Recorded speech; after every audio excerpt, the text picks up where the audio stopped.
Netflix released the follow-up to the hit Thanksgiving film Knives Out.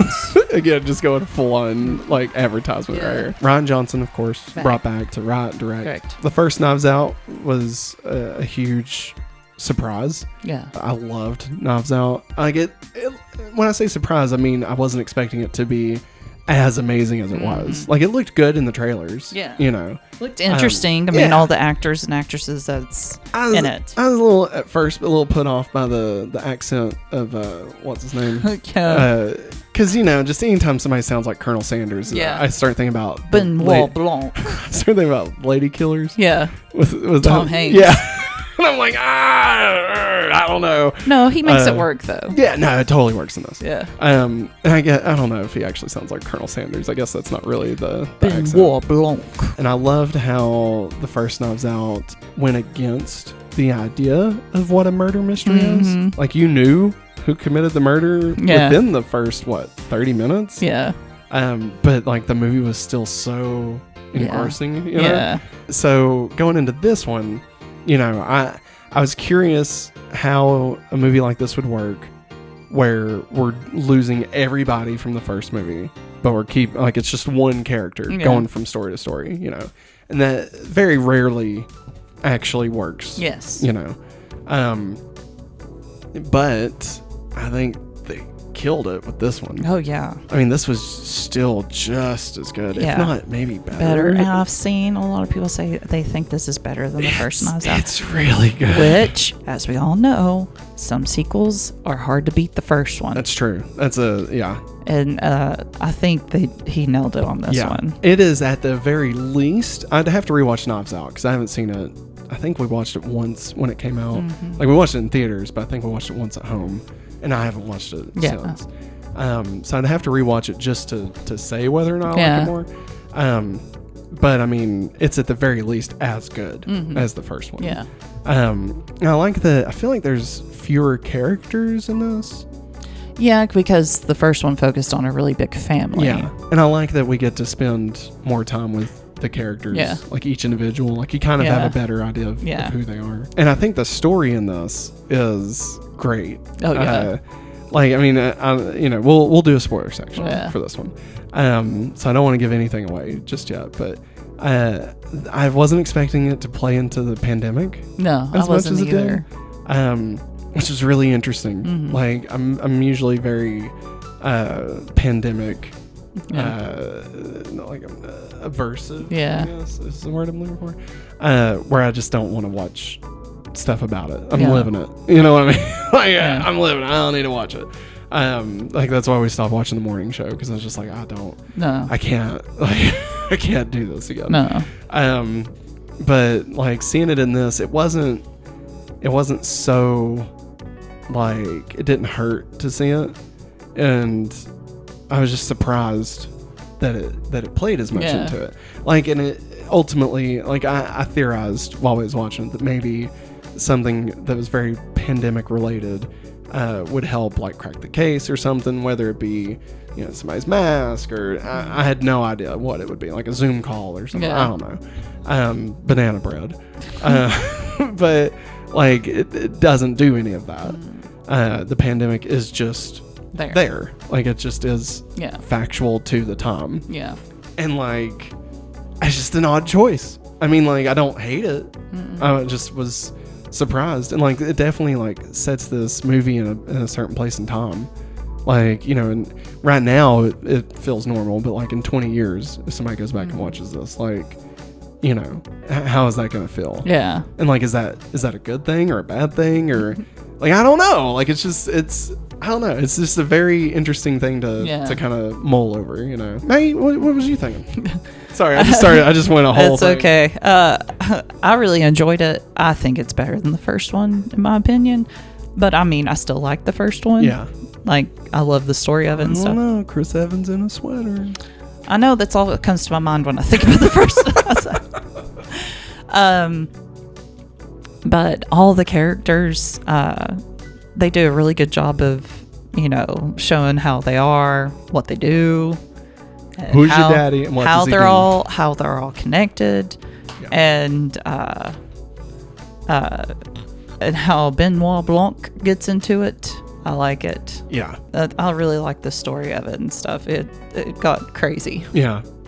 And I liked that the first one, like we said, the first one had, kind of the reveal of who the killer was early on. Yeah. And this one, I mean, this isn't spoilers, but this one doesn't follow the same route as the first one. Yeah. But it still has its own, it very much has its own storytelling devices that, reveal and twist and, make you think that you saw one thing, but then turns out you actually saw something else. Yeah. And, it plays with your memory, Yeah. which is always really cool in these.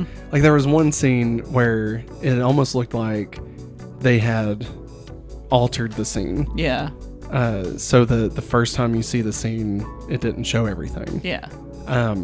Which was going to be a huge letdown to me. Because murder mystery movies, you have to, in order for them to not suck, it has to be possible or plausible for you to be able to not solve it, but for everything to be honest, And if you are paying enough attention, then you maybe could figure it out, right? Yeah.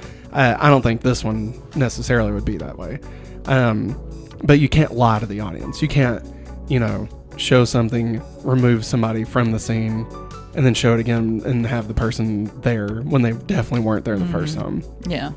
And this one doesn't do that. It is factual through every scene that it does. Even upon revisiting that scene, everything is exactly how it was. Yeah.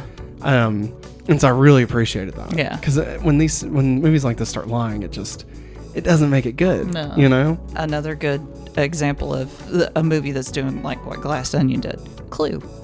Yeah. Clue. Yeah. How many times have you all seen the different endings? Yeah. And everybody says the same thing. Yeah. They run the same directions and Yeah. everything. Oh, I love that movie. Me too. And so this movie, it has its own tropes that it does, but I don't know. I think I prefer the tropes in this one as opposed to the one of the first one. But I don't know. It's so different, but it's still the same. Yeah. It feels like a sequel, but it's also its own movie. Yeah. And I don't know how else to describe it. Yeah. Yeah. You know what I mean? But it's really good. It's really, really good. I would highly recommend watching it. Yes. If you like the first Knives Out, definitely watch this. If you didn't like the first Knives Out, first off, what's wrong with you? But no, I'm joking. You can not like something. It's totally fine.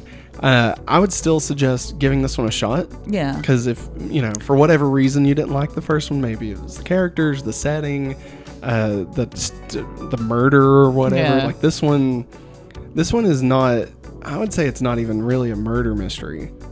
It's a mystery. It's a mystery. Yeah. Yeah. But I wouldn't say it's a murder mystery. Yeah. Not really. We'll talk about it in spoilers.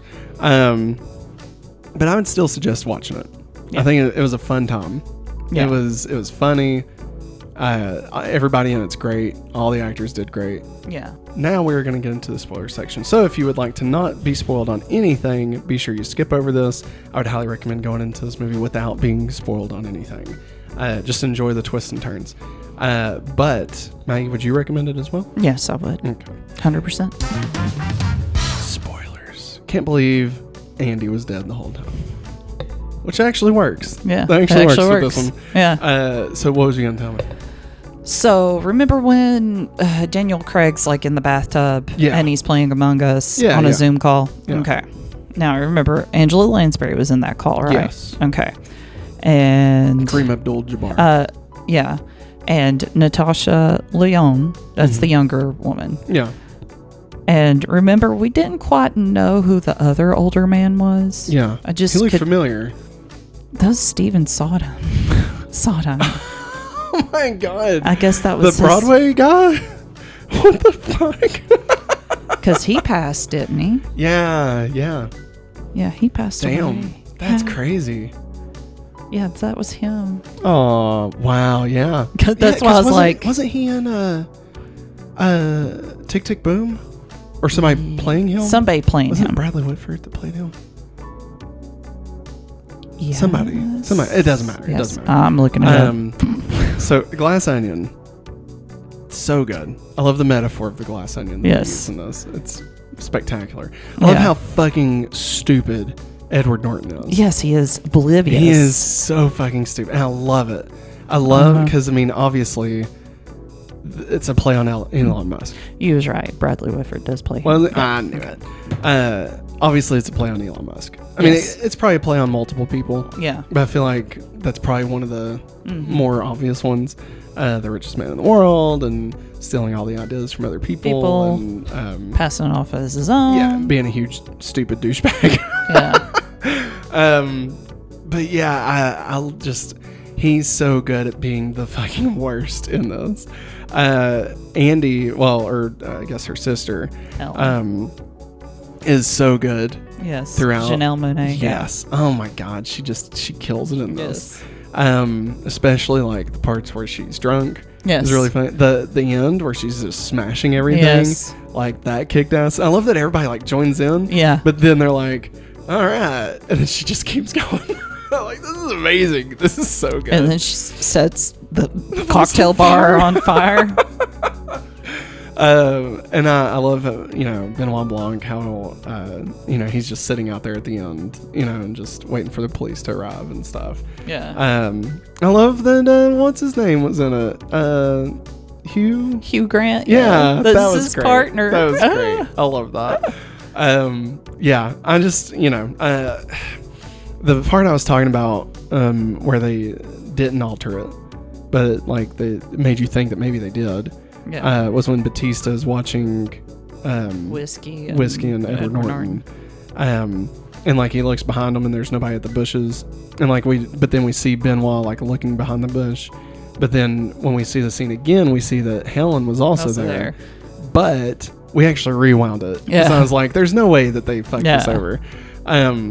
And like when he looks back, it's because Helen has already left. She stepped on a twig, and so that's why when we see Benoit lean over, it's only him because Helen's already left. Yeah. So I mean, it was great. Yeah, they did a killer job on this. What's her name again? Kate Hudson. Yes, her fucking party, her COVID party that she was they're having. like, you're having a party, Yeah, they're all in my bubble. They're all in my pod. She's the fucking worst. I looked over at Maggie and I was like, oh, okay.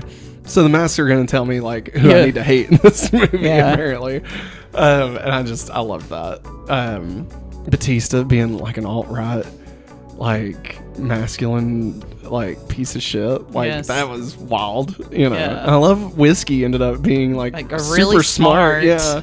God. And Peg trying to, steer Kate Hudson's character. Stealing the phone from her. Yeah. And she's like, what is that? My secret phone. And honestly, they all were terrible. Pretty bad, yeah. Like, all of them just were not good people. And, I mean, Helen being the only good one. Andy being the only good one. So, I mean, this movie, it's like in Knives Out, there were some people that were decent. Yeah. And then there were some people that were terrible. But, like, this one, it's like, they're all just garbage people. Like, at the end of the day. Yeah. Which, I mean, they do end up, like, making the right choice by the end of it. And stuff. But still, like, none of them are decent people. And they all turned on Andy. Yeah. And, I mean, and then she fucking dies. And, like, like, at first you don't really feel bad. Yeah. But then, like... Then it sucks, like when you really get to figuring out who Andy is and stuff. Like it just, God, just love to. Had a shitty turn, Yeah, it did. But yeah, I really enjoy it. Maggie, what was your favorite part? I liked when Helen's character just. Oh no, not Helen. I like the part where she was breaking everything. Yeah. But I like when Daniel Craig's character, the detective, he just, like, he's trying to... I'm trying to figure out what she's doing. He's trying to keep them distracted from the fact that Helen's up in the glass onion looking for the napkin. Yeah. And he just decides at that one point, he's just going to rip into Edward Norton. And talks about how stupid he is. Talk about how just stupid he is and how he steals things. Like, he's like, I said, it's like putting a loaded gun on the table and turn off the lights. That's what he did. Yeah. That was great. I was going to say, he's like, you didn't even put any panache into it. Yeah. He said, even your murder mystery party tonight, you even got somebody else to write it for you. And Edward Norton getting annoyed at Benoit at the fact that he could figure out everything. But I love how Daniel Craig just rips into him and says, that's not a real word. Yeah. That imbreviate, that's not a real word. It goes back and shows him saying the wrong word. Yes. Yeah. Oh, my God. So reclamation, you said that wrong. That's not the meaning of that word. He is really good in those. Yeah, he is. I think he enjoys it. Oh, I bet. I mean, after playing James Bond for so long, he's wanted to be out of James Bond for like 2 decades at this point. Yeah. And I mean, how long did it take for that James Bond movie, the last one, to come out? Yeah, it was like 4 years or something. Yeah. But I really like that. I really like the fact that he just flat out ripped into him. And then I like when they, when we think Andy is shot. Yeah. Yeah. And he cries. And I was like, oh my God, he's crying. Yeah. And then just hard stop. And guess what? Here's the twist. Yeah. It was good. And the real Andy's actually dead. Yeah. But her twin sister, Helen, wants to get this figured out. So good. Like the layers. And I love how they work together. Yeah. Yeah. He's like, you're really good at this. You really know how to snoop. I almost wish she'd become his Watson in the next one. I feel like just the way he looked at her at the end, I was like, are we going to see Helen again? I mean, this would be great. It'd be great. But honestly, whatever they do in the next one, I'll like. I mean, after this, like, I'm down for however many they want to do. Yeah. But I really loved how they showed how he was trying to guide her. Yeah. And he's like, and she's like, I can talk like her. We did a game when we was kids called Rich Bitch. And that's how she started talking when she left home. And I can't believe that. And, you even called out when she made the clue board on her. Yeah, it's a truth pocket. table. Yeah. I know that from college. We had to solve stuff like that. We would have to read a problem and you have to make a truth table like that. But she wrote, I was like, she's making a truth table. I said, that's from Clue. Because it helps you figure out who did it. Because on Clue, it shows all the places and the people and the weapons. Yeah. And you have to go through and figure out, well, this person didn't do that. Well, they had this. Yeah. But I really liked that. I thought that was funny. I like that the movie itself it's metaphor. Yeah. Like you can see from the beginning that it's Edward Norton. Yeah. Like it's obviously him. Mm-hmm. He's obviously the bad guy of the movie. Yeah. Like with everything he's doing, with the puzzles, with all that. Like it's painfully obvious. Mm-hmm. But there's all these layers, right? And you have to peel back all these clear layers. Mm-hmm. So like you can see the middle, like you see what's at the center of all this. But we still have to get through all the layers. And because of that, we're not, we don't really give in to thinking it's Edward Norton. No. Because we think it's deeper layered than that, And it is, but it is also still Edward Norton. Yes. Like, and I love that. Like, I don't know, man. He's just, Ryan Johnson's just so good at this show.